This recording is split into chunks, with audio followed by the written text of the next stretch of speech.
The engine roared outside the church, leather-clad bikers, faces streaked with tears, here for the pastor's son they once called traitor.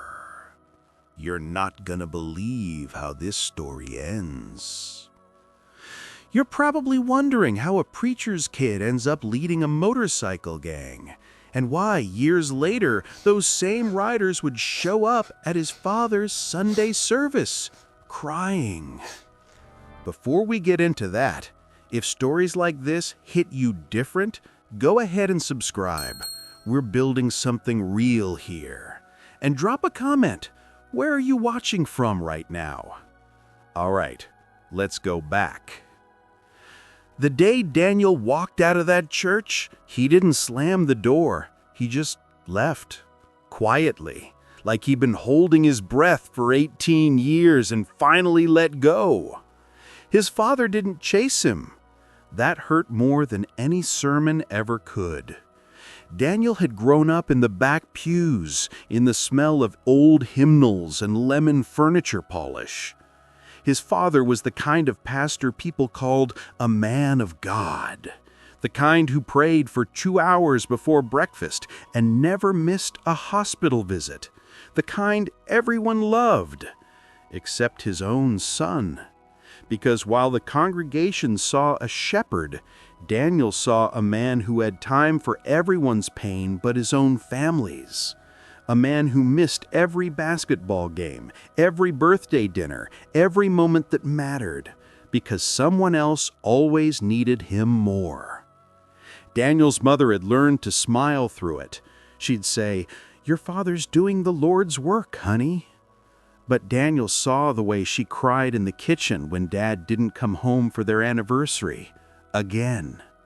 He saw the way his younger sister stopped asking Dad to tuck her in.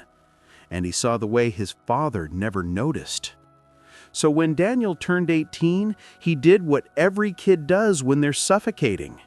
He ran. He didn't plan to join a biker gang. It just happened. He was working at a tire shop off Route 9, trying to figure out what life looked like when you weren't performing for a congregation. One of the regulars, a guy named Vic with a gray beard and a Harley that sounded like thunder, offered him a ride one night. "You look like you need to feel something besides stuck," Vic said. Daniel climbed on. That ride changed everything. The wind, the speed, the way the world blurred into something that didn't ask him to be good or quiet or perfect. For the first time in his life, he felt free. Vic introduced him to the crew. They called themselves the Iron Shepherds, no irony intended. They weren't a gang in the criminal sense. They were mechanics, veterans, construction workers, men who'd been forgotten by the world and found each other instead. They didn't care that Daniel was a pastor's kid. They didn't care that he had no idea how to rebuild a carburetor or that he flinched the first time someone cursed in front of him. They just cared that he showed up. And for a kid who'd spent his whole life being invisible in his own home, that was everything. Within 2 years, Daniel wasn't just part of the crew, he was leading it. He had a gift for seeing people, really seeing them, knowing when someone needed space or a joke or a hand on the shoulder. The guys started coming to him with problems, broken marriages, custody battles, demons they couldn't shake. Daniel didn't preach, he just listened.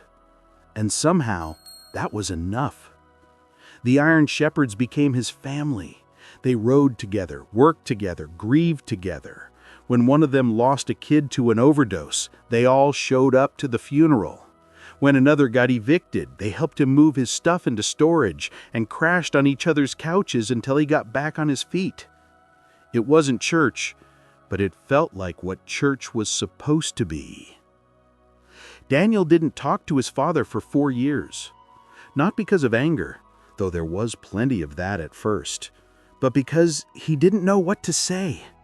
Every time he thought about calling, he'd remember sitting in that empty house waiting for Dad to come home, waiting to matter. And then one night, Vic asked him a question that cracked something open. "You ever think about why you're so good at this?" Daniel looked up from the bike chain he was fixing. "At what?" "Taking care of people, seeing what they need before they even say it." Vic took a drag from his cigarette. "You didn't learn that from us." Daniel's jaw tightened. "Don't." "I'm just saying." Vic leaned back against the garage wall. "Your old man might have been a terrible dad, but maybe he taught you something anyway." "He taught me how to be invisible." "No," Vic shook his head. "You taught you how to see invisible people, 'cause you know what it feels like." And that's when Daniel realized something he didn't want to admit. He'd spent 4 years running from his father and had become exactly like him. Not in the preaching, not in the religion, but in the way he poured himself into broken people and left nothing for himself. In the way he showed up for everyone, except the ones who loved him most. He'd stopped calling his mom, stopped checking in on his sister. He told himself it was because they were part of the old life, but the truth? He was scared. Scared they'd reject him, scared they'd be ashamed of who he'd become. So he did to them what his father had done to him. He disappeared. Then Vic died. Heart attack. No warning. 1 minute he was laughing over a beer, the next he was gone. The funeral was small. Vic didn't have much family, just an ex-wife who didn't show and a daughter who lived 3 states away. The Iron Shepherds were all he had.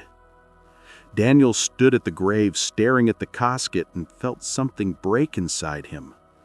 Vic had been more of a father to him than his own dad ever was. And now he was gone. No second chances. No making things right. That's the thing about time. You think you have more of it, until you don't.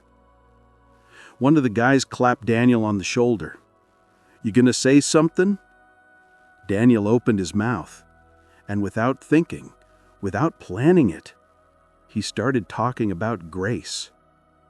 About how Vic had seen him when no one else did, how Vic had given him a second chance when the world wrote him off, how Vic taught him that love wasn't about being perfect, it was about showing up, even when it was messy. It sounded like a sermon, and Daniel realized, with a sharp sting in his chest, that maybe his father had been in him all along. After the funeral, Daniel sat alone in the garage, staring at his phone. He hadn't called home in over a year. His hands shook as he pulled up his mom's number. She answered on the second ring. "Daniel?" Her voice cracked. She'd been crying. "Mom, your father's in the hospital." Now here's where everything flips. Daniel thought his dad was dying. He thought this was the moment, the deathbed reconciliation, the tearful apology, the Hollywood ending. But when he walked into that hospital room, his father was sitting up, eating Jell-O, very much alive. Turns out it was just a kidney stone, painful but not fatal. Daniel stood there, feeling stupid, feeling angry, feeling robbed of the moment he'd been too scared to create on his own. His father looked up, saw him, and for a long, terrible moment, neither of them said anything. Then his dad's face did something Daniel had never seen before. It crumpled. "I thought I'd die before I got to say I'm sorry." Daniel wasn't ready for that. He'd spent years imagining this conversation. In every version, he was the one who got to be angry. He was the one with the right to withhold forgiveness. But his father didn't defend himself. didn't make excuses. He just cried. "I failed you," his dad said. "I thought serving God meant serving everyone else. I thought that's what made me good. But I lost you. I lost your sister. I almost lost your mother." His voice broke. "I don't know how to fix it, but I'm so sorry." Daniel had carried so much rage for so long, and now, sitting in that sterile room with the beeping monitors and the smell of antiseptic, he realized something. His father wasn't a villain. He was just human, flawed, trying his best and getting it wrong. Just like Daniel, just like Vic, just like all of them. And maybe that was the point. 2 months later, Daniel called a meeting with the Iron Shepherds. "He need to ask you guys something, and it's weird." They waited. "My dad's church is doing this community outreach thing. Feeding people, fixing cars, helping folks who can't afford repairs. He asked if we'd want to help." Silence. Then one of the guys, Rusty, the oldest of the crew, laughed. "So we're gonna be church bikers now?" "I mean, we kind of already were," Daniel grinned. The first Sunday they rolled up, the congregation froze. 15 Harleys, leather jackets, tattoos, men who looked like they'd been spit out by the world. Daniel's father stood on the church steps, hands shaking, tears in his eyes. The Iron Shepherds cut their engines, and then, one by one, they walked inside. They didn't sit in the back. They sat right up front, next to the families who'd known Daniel since he was a kid. And when his father started preaching about prodigal sons, about second chances, about how God's love looks nothing like we expect, those bikers cried, because they knew what it meant to be lost, and they knew what it meant to be found. Daniel stood beside his father that day, watching his two worlds collide. And for the first time in his life, he didn't feel like he had to choose. Here's the twist nobody saw coming. After the service, Daniel's father pulled him aside. "I need to tell you something," he said, "about why I started that outreach program." Daniel waited. It was Vic. "What?" "He called me about 6 months before he passed. Told me I was an idiot. Told me I'd broken my son trying to save everyone else." His father's voice cracked. "He said if I didn't fix it, he'd come to this church himself and tell the whole congregation what kind of father I really was." Daniel's breath caught. "He made me promise," his dad continued, "that I'd find a way to show you I was trying, even if you never forgave me, even if you never came back." Daniel's eyes burned. "He never told me. He didn't want you to come back out of pity. He wanted you to come back when you were ready." His father smiled through tears. "Guess he knew you better than both of us." If you're still watching, drop a comment and tell me, have you ever had to forgive someone who hurt you? Or have you been the one who needed forgiveness? Because here's the lesson Daniel learned that day, the one that changed everything. Forgiveness isn't about pretending it didn't hurt. It's about deciding the relationship matters more than being right. His father wasn't perfect. Daniel wasn't either, but they chose each other anyway. The Iron Shepherds kept coming to that church. Not every Sunday, but enough.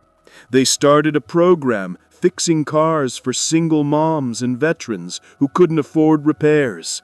They helped rebuild homes after storms. They showed up, because that's what family does.